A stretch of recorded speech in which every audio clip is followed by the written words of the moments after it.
भक्तों हर हर महादेव। आज हम रामायण की उन चौपाइयों का गायन करेंगे जिसमें बाबा को स्वामी तुलसीदास जी यह बताते हैं कि रामायण में 4 घाट का वर्णन है। चारों घाटों में कौन किसको कथा सुनाई इसका वर्णन आता है। और बाबा को स्वामी तुलसीदास जी यह बताते हैं कि इसमें जो छंद षोडशा दोहा हैं इनका क्या स्वरूप है, इसका वर्णन इन चौपाइयों में किया गया है। तो आइए चौपाइयों को गाते हैं और उनका भावार्थ समझेंगे। शंभो प्रसाद सुमति हुलसी, रामचरित मानस कवि तुलसी, करई मनोहर मति अनुहारी, सुजन सुचित सुनिले ही सुधारी। बाबा गोस्वामी तुलसीदास जी कहते हैं कि भोले बाबा की कृपा से हमारे हृदय में सुंदर बुद्धि का विकास हुआ, जिसके कारण मैं इस राम कथा का रामचरित मानस की रचना कर पाया। और हालांकि मैंने इसे मनोहर बनाने का प्रयास किया है, लेकिन जो सज्जन लोग हैं वह इस कथा को पढ़ेंगे और इसमें कहीं कोई कमी होगी तो उसे वह सुधार कर लेंगे। सुमति भूमि थल हृदय अगाधु, वेद पुराण उदधि घन साधु, बरसहि राम सुजस बरबारी, मधुर मनोहर मंगलकारी। यह जो सुंदर हृदय है, जो सुंदर बुद्धि है, वह भूमि है और जो हृदय है वह गहरा स्थान है। वेद पुराण समुद्र हैं और जो साधु संत है वह मेघ के समान हैं। और वही साधु संत मेघ का रूप बनाकर और सुंदर मधुर भगवान के यश कीर्ति रूपी जल की वर्षा करते हैं। लीला सगुन जो कहीं बखानी, सोई स्वच्छता करई मलहानी, प्रेम भगति जो बरनी न जाई, सोई मधुरता सुशीतलताई। सगुन लीला का जो विस्तार से वर्णन करते हैं वही राम सुयस रूपी जल की निर्मलता है जो मल का नाश करती है। और जिस प्रेमा भक्ति का वर्णन किया नहीं जा सकता है वही इस जल की मधुरता और सुंदर शीतलता है। सो जल श्रोकित सालिहित होई, राम भगत जन जीवन सोई, मेधा मही गत जो जल पावन, सकिल स्तवन मग चले सुहावन, भरे सुमानस सुथल स्थिता सुथल थिराना, सुखद शीत रुचि चारु चिराना। वही राम का सुयस रूपी जल सत्कर्म रूपी धान के लिए हितकर है और श्री राम जी के भक्तों का तो जीवन ही है। वह पवित्र जल बुद्धि रूपी पृथ्वी पर गिरता है और सिमट कर सुहावनी कान रूपी मार्ग से हृदय के जाकर गहराइयों में भरता है और थिरा कर कुछ देर बाद वह जल स्वच्छ हो जाता है और सुखदायी होता है, शीतलकारी होता है। सोठे सुंदर संवाद वर, बिरचे बुद्धि विचारी, तेहि यही पावन सुभग सर, घाट मनोहर चारी।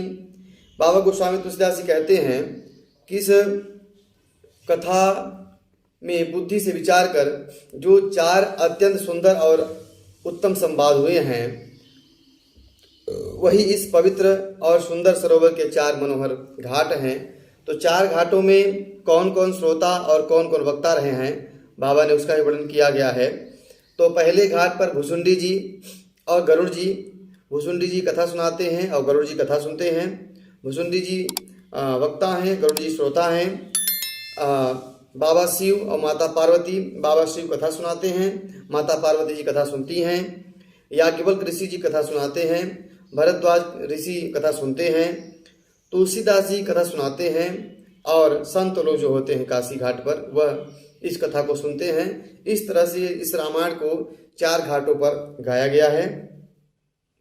सप्त प्रबंध सुभग सोपाना, ज्ञान नयन निरखत मत आना, रघुपति रही रघुपति महिमा अगुण अबाधा, बरनव सोई बर बारी अगाधा।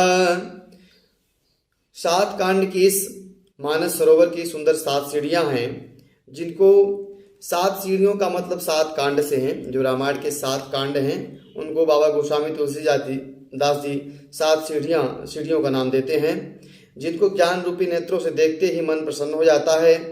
श्री रघुनाथ जी की निर्गुण और निर्बाध महिमा का जो वर्णन किया जाएगा वही इस सुंदर जल की अथाह गहराई है।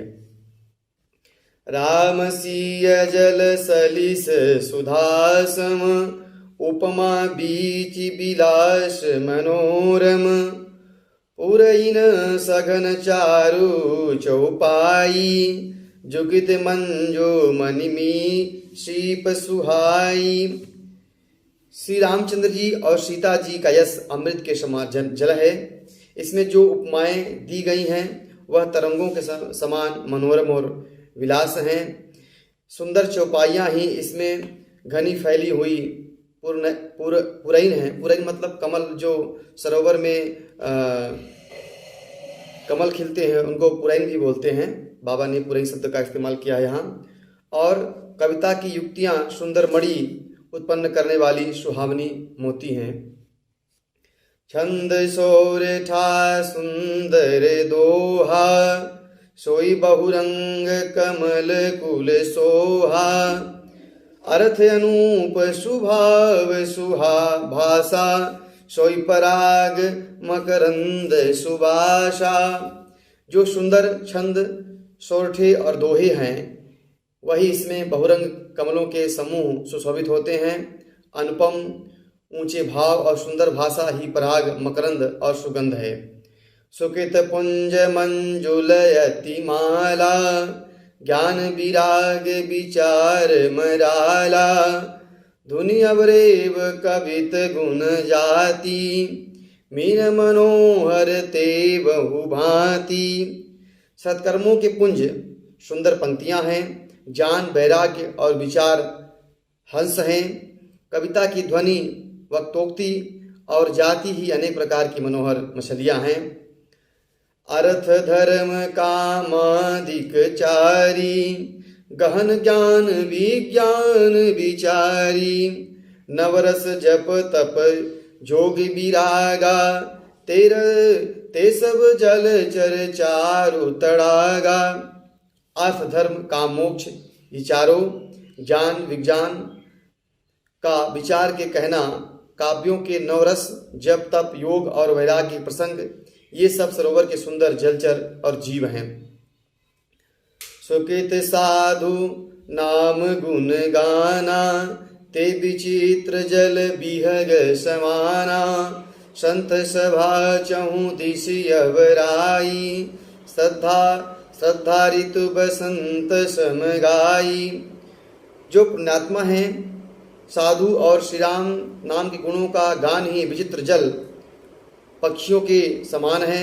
संतों की सभा इस सरोवर के चारों ओर की अमराई है और श्रद्धा वसंत ऋतु के समान कही गई है। भगति निरूपण विविध विधाना, दया क्षमा दया दम लता बिताना, समझम नियम फूल फल ज्ञाना, हरिपद रति रस वेद बखाना। बाबा कहते हैं कि नाना प्रकार की भक्ति का निरूपण और क्षमा दया दम दत्ताओं की मंडप हैं। मन का निग्रह यम नियम ही इसके फूल हैं, ज्ञान फल है। और जो श्री राम जी के चरणों में भक्ति हो जाती है वह इस श्री राम कथा को पढ़ने, श्री रामचरितमानस कथा को पढ़ने में जो फल होता है उस फल का रस है श्री राम जी के चरणों में भक्ति हो जाना।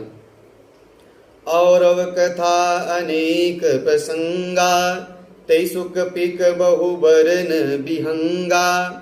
इस रामचरित में जो भी अनेक प्रसंगों की कथाएं हैं वे ही इसमें तोते, कोयल आदि रंग बिरंग के पक्षी हैं। उलक बाटिका बाग बन, सुख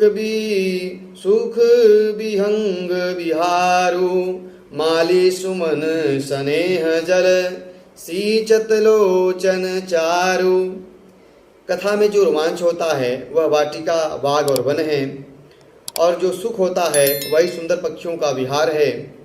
निर्मल मन ही माली है और प्रेम रूपी जल से सुंदर नेत्रों द्वारा उसको सींचता है। आज की कथा यहीं तक। आगे फिर रामायण के चौपाई को गायन करेंगे, उनका भाव समझेंगे। हर हर महादेव।